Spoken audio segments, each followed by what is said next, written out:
Oke guys, ketemu lagi dengan aku Anzani, admin dari channel Sahabat Ilmu, channelnya tempat edukasi, tips dan trik dan juga info beasiswa. Nah, di video kali ini mungkin ada teman-teman yang lagi galau nyari metode penelitian atau topik apa yang kira-kira bagus untuk teman-teman jadikan tema penelitian teman-teman, baik itu skripsi, tesis maupun mungkin disertasi. So, di video kali ini Sahabat Ilmu akan berbagi tentang metode penelitian meta-analisis. Dan buat teman-teman yang benar-benar pengen penelitian dengan waktu yang fleksibel, artinya tidak terbatas ruang dan waktu, teman-teman tepat banget nonton video ini. Dan jangan skip videonya, tonton sampai habis. Dan kalau teman-teman suka, jangan lupa teman-teman like, komen, dan juga bagikan ke teman-teman yang lainnya yang membutuhkan. So, jangan lupa tonton sampai habis. Ini dia guys, videonya.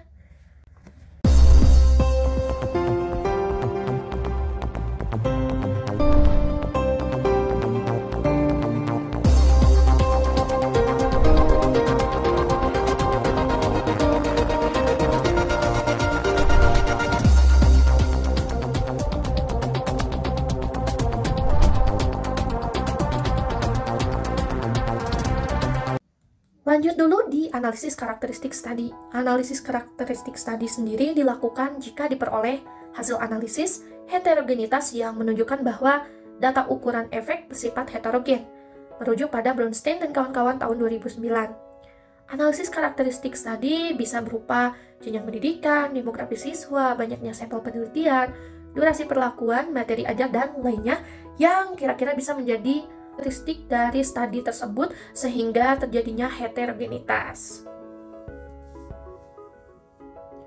Nah, itu dia untuk penjelasan singkat terkait dengan meta-analisis. Di sini aku akan coba kasih contoh. Di sini ada judul tentang pengaruh realistic mathematics education terhadap kemampuan literasi matematis meta-analisis. Ini adalah salah satu bagian dari contoh judul artikel yang akan saya publish.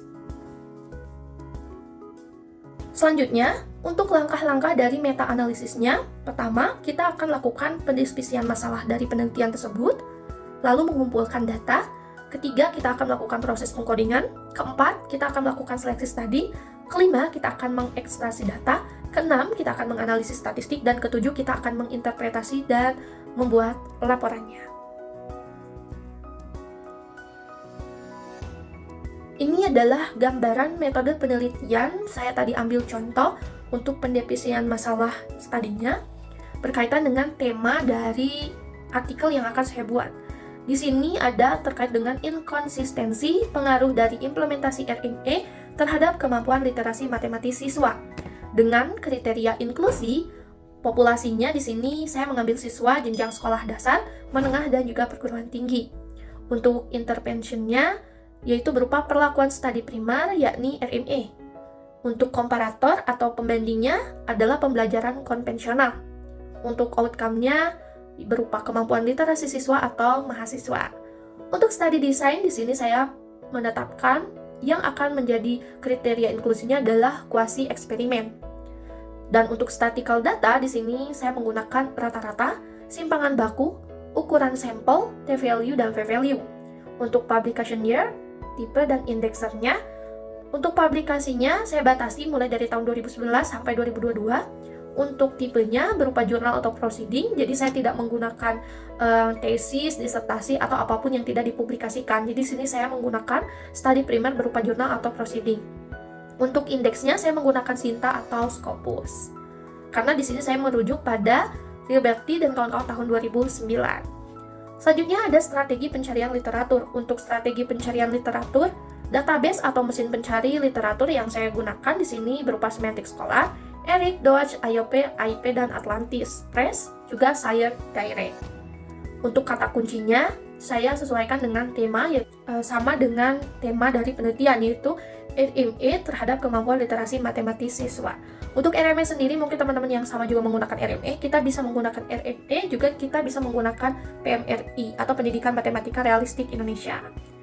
Lanjut untuk website bantuan download study primer, juga saya di sini menggunakan juga website yang bisa, jika tidak bisa di-download langsung, saya menggunakan bantuan download untuk study primernya. Untuk seleksi studi sendiri, di sini saya merujuk pada Liberty dan kawan-kawan tahun 2009 bahwa terdiri dari 4 tahapan, mulai dari identifikasi, screening, eligibility, dan included. Untuk proses selanjutnya, jika studi telah diseleksi, maka selanjutnya saya menggunakan ekstraksi data dengan data atau informasi yang telah diekstrak.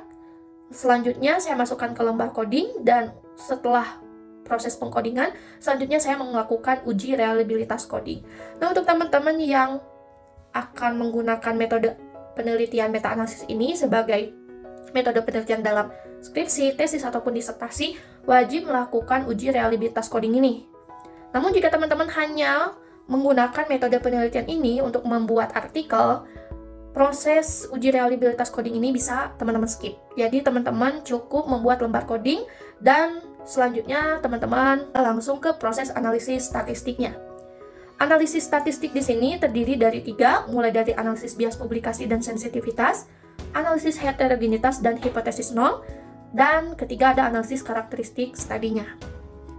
Jika ketiga analisis ini teman-teman sudah selesai, selanjutnya teman-teman bisa menulis laporan atau melakukan interpretasi terhadap hasil pencarian literatur, hasil ekstraksi datanya, analisis bias publikasi dan sensitivitas, hasil analisis heterogenitas dan hipotesis nol, dan juga hasil analisis karakteristik studi jika teman-teman melibatkan karakteristik studi dalam penelitian teman-teman. Selanjutnya, ini sebagai gambaran untuk teman-teman yang akan menggunakan metode penelitian ini sebagai metode penelitian dari skripsi, tesis, ataupun disertasi. Untuk teman-teman yang menggunakan meta-analisis ini, tentunya teman-teman harus mendefinisikan terkait masalah yang akan teman-teman kaji sebagai bahan penelitian. Di sini, teman-teman akan membutuhkan hipotesis. Nah, untuk hipotesisnya, di sini saya ambil hipotesis dari contoh tema tadi, terkait RME terhadap kemampuan literasi.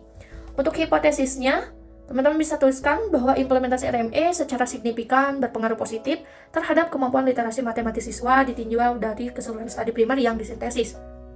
Kedua, implementasi RME secara signifikan meningkatkan ukuran efek terhadap kemampuan literasi matematis siswa secara keseluruhan dari studi primer yang disintesis.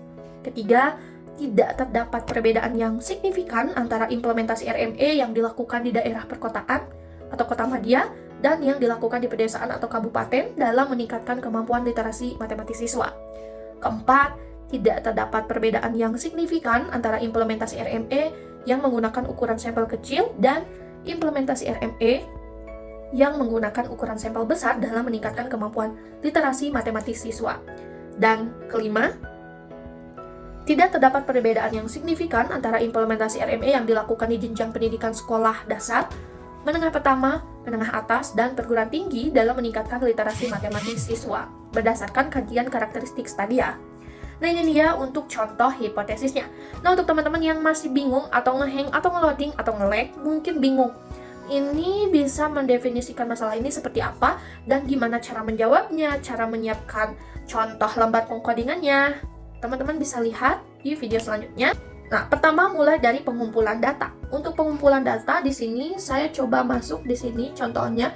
Saya udah masuk ini di Google Scholar dan saya langsung tulis keywordnya itu Realistic Mathematics Education and Literacy Mathematics. Nah, muncullah beberapa artikel dan kita mulai pilih satu persatu sesuai dengan judul. Jadi kalau misalkan tidak sesuai dengan judul, teman-teman tidak perlu klik atau tidak perlu buka ya. Selanjutnya ada salah satu yang saya buka di sini, yaitu di Designing Mathematics Learning Model Based on Realistic Mathematics Education and Literacy. Jadi, kalau misalkan teman-teman nyari judul, ingat, yang penting ada kata-kata yang sesuai dengan tema. Di sini, kata kuncinya adalah literasi dan juga Realistic Mathematics Education. Apapun itu maksudnya, teman-teman buka, kayak gitu. Lanjut, ini ketika saya sudah buka, saya langsung tertuju ke abstraknya. Kita lihat di abstraknya. Sesuai dengan kriteria inklusi, maka studi primer yang akan kita pilih, di sini tadi saya batasi bahwa saya akan menggunakan artikel atau studi primer yang menggunakan metode penelitian kuasi eksperimen. Nah, di sini kalau misalkan teman-teman tidak menemukan karena ada beberapa artikel yang tidak langsung dijelaskan di abstraknya, teman-teman bisa langsung lari ke, teman-teman bisa lihat ke metode penelitiannya. Nah, untuk metode penelitian sendiri dari studi primer ini, kita lihat bahwa metode penelitiannya adalah pengembangan ya, dan prototypes. Jadi dia bukan eksperimen atau kuasi eksperimen. Kalau sudah seperti ini gimana? Ya udah, tidak kita ambil atau kita buang. Nah, juga kita lihat nih ada contoh yang memenuhi. Ternyata saya dapat di sini, ini alamatnya. Dengan judul Implementation of Realistic Mathematics Education Based on Adobe Place Professional CS6 to Improve Mathematical Literacy. Saya langsung ambil abstraknya. Ini abstraknya dan di sini sudah jelas bahwa penelitian ini menggunakan kuasi eksperimental. Jika memang iya, coba kita langsung ke hasil-hasil penelitiannya. Dan kita lihat data yang kita butuhkan apakah memenuhi atau tidak. Pertama, kita lihat dulu N-nya atau jumlah sampelnya. Oh, ternyata di sini ada. Dan yang akan kita gunakan di sini hanya post-test-nya saja, karena kita melihat untuk menghitung rata-rata perbedaannya atau mean-nya. Kita lihat di sini N-nya untuk post-test untuk kelas eksperimen adalah 31. Lalu untuk yang kelas kontrol, jumlah sampelnya adalah 34. Lalu untuk mean atau rata-ratanya untuk kelas eksperimen 75,10 dan untuk kelas kontrol rata-ratanya adalah 66,24. Dan untuk simpangan baku untuk kelas eksperimen 7,48 dan untuk kelas kontrol simpangan bakunya ada 12,89. Artinya data yang kita butuhkan dari study primer ini lengkap. Nah, jika lengkap maka kita bisa mendownload artikel ini. Oh ya, sedikit tips dan trik. Jadi ada dua versi ketika melakukan meta-analisis ini untuk pengumpulan study primer. Ada yang mengumpulkan dulu data-datanya lengkap, terus dia juga sesuai, dan lain sebagainya, dikumpulkan dulu baru dianalisis dan dibuat ke lembar coding.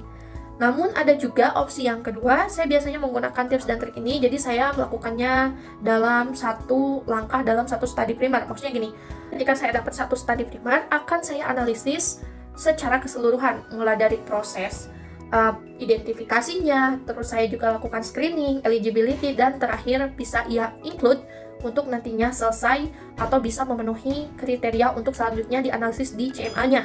Seperti itu. Nah, contohnya, ini adalah lembar codingnya yang saya buat dalam bentuk Excel. Mulai dari data statistik, di sini contoh yang tadi,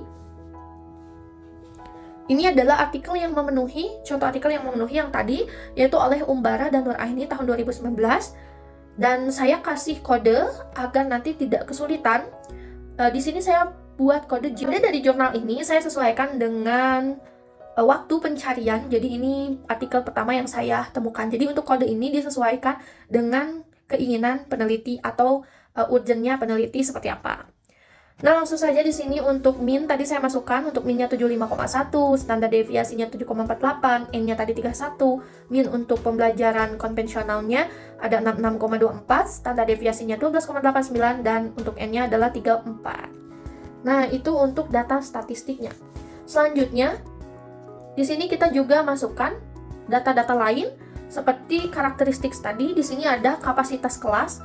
Untuk kapasitas kelas di sini saya batasi antara kurang dari 32 atau lebih dari 32. Jadi saya buat dua kelompok. Nah, kita lihat tadi bahwa jumlah dari sampel RME-nya adalah 31, yang artinya kurang dari atau sama dengan 32.